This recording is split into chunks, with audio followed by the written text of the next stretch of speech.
네이버 카카오 얘기를 안 할 수가 없어요.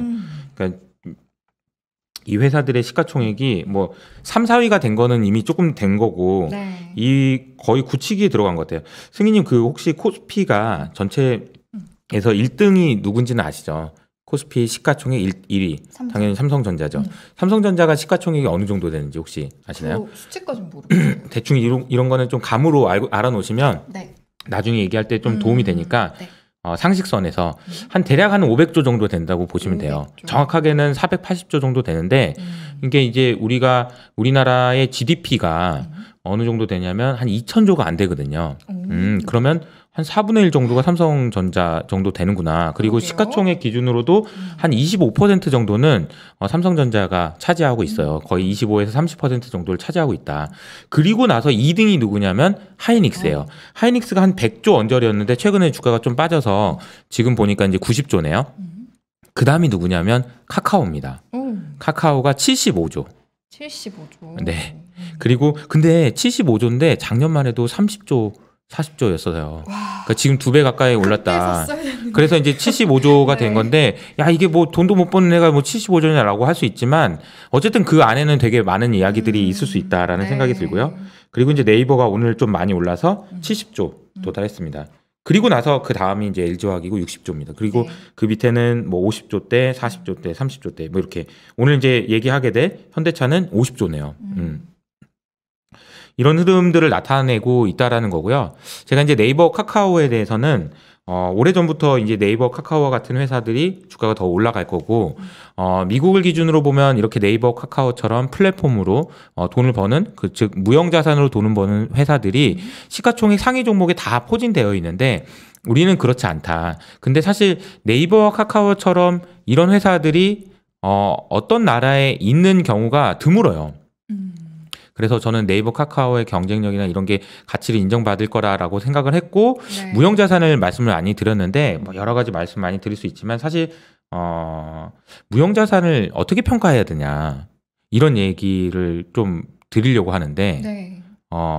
제가 우리 이제 이런 경제 그리고 이제 주식 관련 방송에서 가장 그 큰 회사 있잖아요 지금 네. 3프로 TV라고. 네. 3프로 TV는 가치로 따지면 얼마나 될까요? 글쎄요. 그 예전에 팀장님이 힌트 주신 걸로 따지면 네네. 보통 뭔가 인수합병을 하거나 그럴 때 가치가 매겨진다고 하셨잖아요. 맞아요. 그렇죠? 네. 그러니까 이 3프로 TV가 예를 들어서 순이익이 얼마 난다, 이익이 얼마 난다. 그러면은 이익이 예를 들어서 1년에 뭐 100억 난다고 해볼까요? 그럼 100억이 난다고 100억은 너무 심하다. 한 10억 난다고 해봅시다. 네. 그러면은 이거는 밸류에이션을 높게 줘야 되니까 한 100배 준다고 해볼까? 그럼 1000억인가? 막 이런 식의 접근으로는 밸류에이션이 안 됩니다. 그러면 이 무형자산의 가치는 특히나 이게 영향력이 있고 그리고 캐시플로우가 나와서 돈을 벌 수 있다라는 아주 좋은 무형자산이라는 인식이 고정돼 있는 회사 같은 경우에는 제가 생각할 때는 이 회사를 평가하는 데서 제일 중요한 키워드는 뭐냐?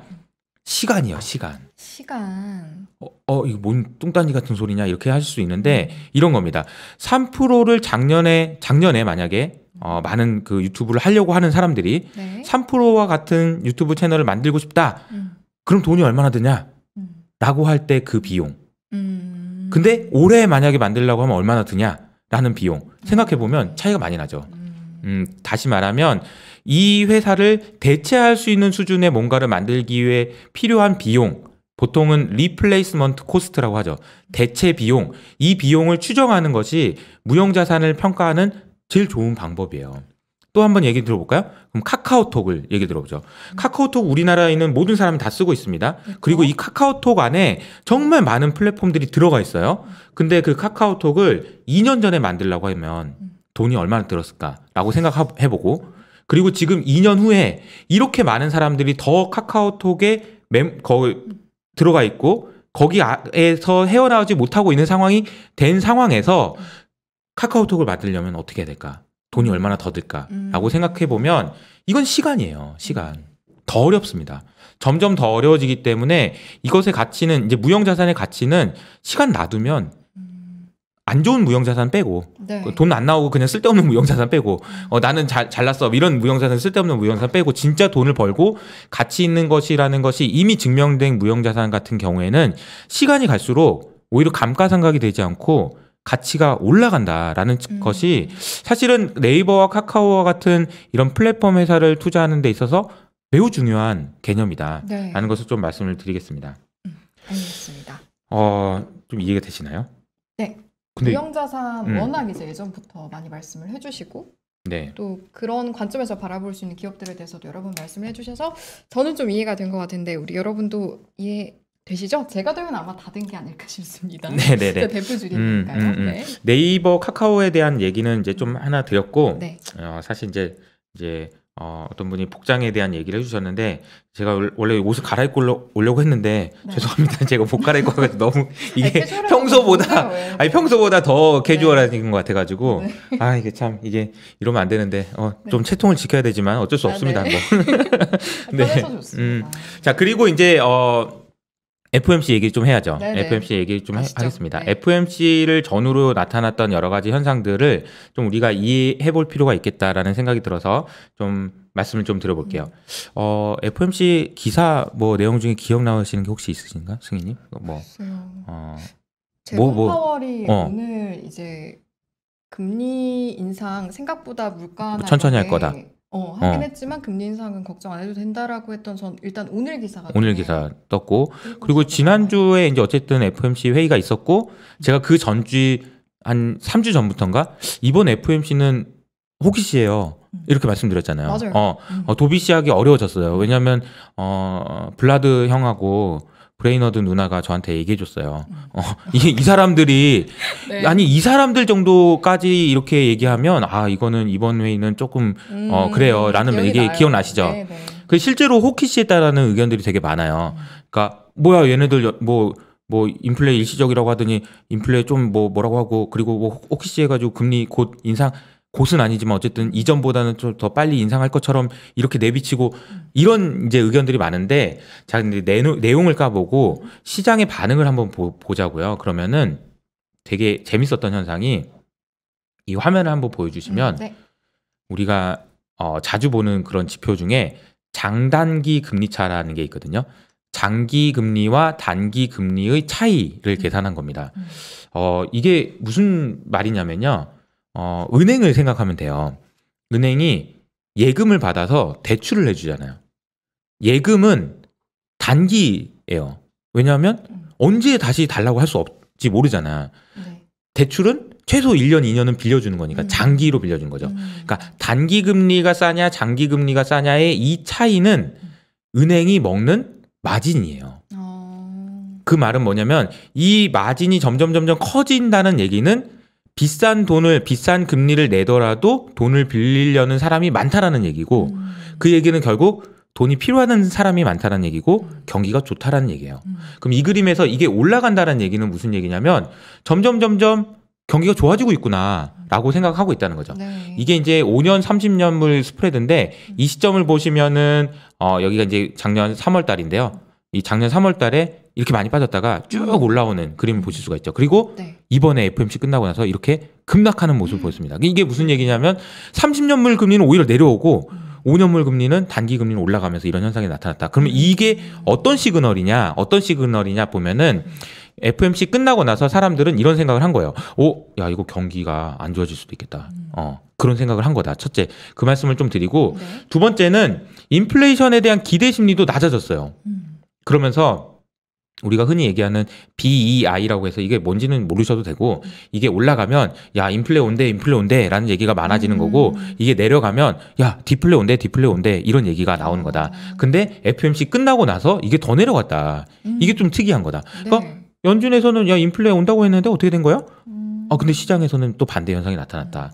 그리고 이제 제가 좀 가장 강조해서 말씀드리고 싶은 요 얘기인데 이거는 목재 가격입니다. 우리 목재 가격 많이 올라간다는 얘기 많이 들었잖아요. 올해 진짜 많이 올랐어요. 이렇게 많이 올랐습니다. 근데 최근에 많이 빠졌고 FOMC 이후로 더 많이 빠졌습니다. 심지어 파월 의장이 목재 가격을 꼭 집어서 얘기할 정도로 요거 좀 많이 올랐는데 요거 좀 거품이다. 거품이다 이런 얘기 많이 했었고 이게 지금 가라앉는 과정이 지금 있는 거다. 커머더티 가격 그러니까 구리 가격 이런 것들이 조금 내려오고 있다. 근데 이런 현상들을 보고 지난번에 한번 윤재성 연구원이 오셔가지고 얘기하시면서 했던 얘기 기억하시는지 모르겠지만 이거 재고가 너무 헬시하고 재고가 없어서 이게 빠질 수가 없어요. 지금 네네. 그런 얘기 많이 하셨는데 근데 이제 또 보면은 그거는 펀더멘탈에 대한 이야기예요. 그러니까 이제 커머더티나 이런 구리 가격이나 아니면은 뭐 유가나 막 이런 것들은 사실 수요와 공급만 가지고 설명되진 않아요.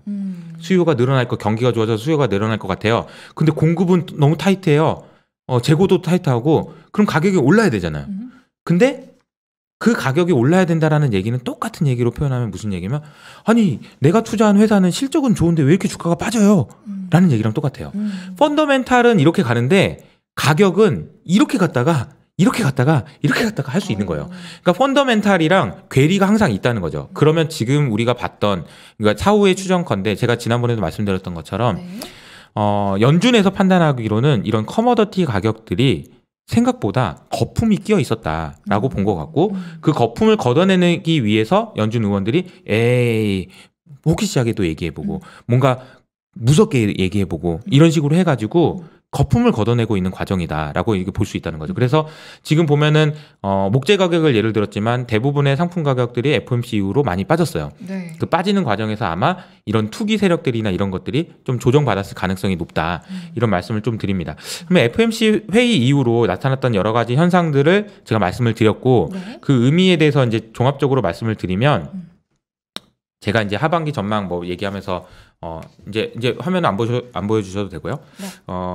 테이퍼링이 두 가지가 있을 것 같다. 첫 번째 테이퍼링은 나쁜 테이퍼링, 두 번째는 좋은 테이퍼링. 네. 너무 단순해서 얘기해서 좀 그렇지만 아니에요. 단순한 게 좋아요. 단순한 게 좋죠. 네네. 너무 복잡하게 얘기하는 것보다. 네. 나쁜 테이퍼링이라는 거는 뭐냐?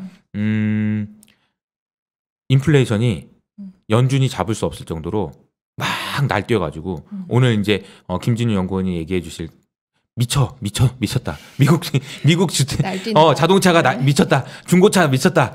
이런 게 날뛰어가지고 아이고 어떻게 이거 연준이 어떻게 할 수도 없네. 이게 어떻게 하지 그러다가 이제 금리를 갑자기 확 올려버린다든지 이런 현상이 나타나는 거는 테이퍼링이 나쁜 테이퍼링이다. 근데 저는 이번 FOMC 회의를 보면서 나쁜 테이퍼링이 진행될 가능성은 많이 사라진 것 같다라는 생각이 들었습니다. 왜냐하면 FOMC에서 사실 별로 뭐 되게 호기시하고 그런 거 없었어요. 근데도 커머더티 가격이 내려오는 걸 보면 연준 의원들은 아마 자신감을 찾았을 겁니다. 야, 내가 잡을 수 있다니까. 내가 잡을 수 있다고 그랬잖아. 야, 인플레 내가 니네들 자꾸 걱정하고 뭐 연준이 뭐라고 하는데 야, 나 잡을 수 있어. 걱정하지 마라고 얘기하고 싶은 마음일 겁니다. 파월은. 그래서 이번에 이제 가격이 만약에 커머더티 가격 내려가고 이런 모습을 보면서 이거 어떻게 되는 거지? 뭐 경기 침체 오는 건가? 만약에 진짜 연준이 다시 호기시해지나? 이런 걱정을 하시는 분이 있다면 그런 걱정은 안 하셔도 된다라고 말씀드리고 연준은 제 생각에는 앞으로 상당 기간 동안 우리 뒤에서 뭔가 든든하게 받쳐줄 가능성이 높습니다. 그리고 지금의 거품이 줄어드는 현상 이게 마무리가 되면 또 다시 주가는 또 올라가고 그럴 가능성이 매우 높다라는 생각을 말씀드리고요. 그리고 이제 제가 지난번부터 계속 뭐 3주 거의 한 달 전부터 계속 말씀드렸던 건 네. 지금부터는 퀄리티 봐야 된다. 퀄리티. 왜냐하면 연준은 그렇게 천천히 하더라도 방향은 바꿨고 우리나라의 한국은행과 우리나라의 정책은 정상으로 돌아가니까 우리가 그동안 덮어놨던 이건 쓰레기인지 알았지만 이거는 보기 싫으니까 이거 덮어놓자. 나중에 코로나 끝나고 보자라고 했던 거를 정상화를 한다는 얘기는 이걸 살짝 들어오고 이거 뭐 이렇게 지저분해졌어. 이런 회사들이 나온다.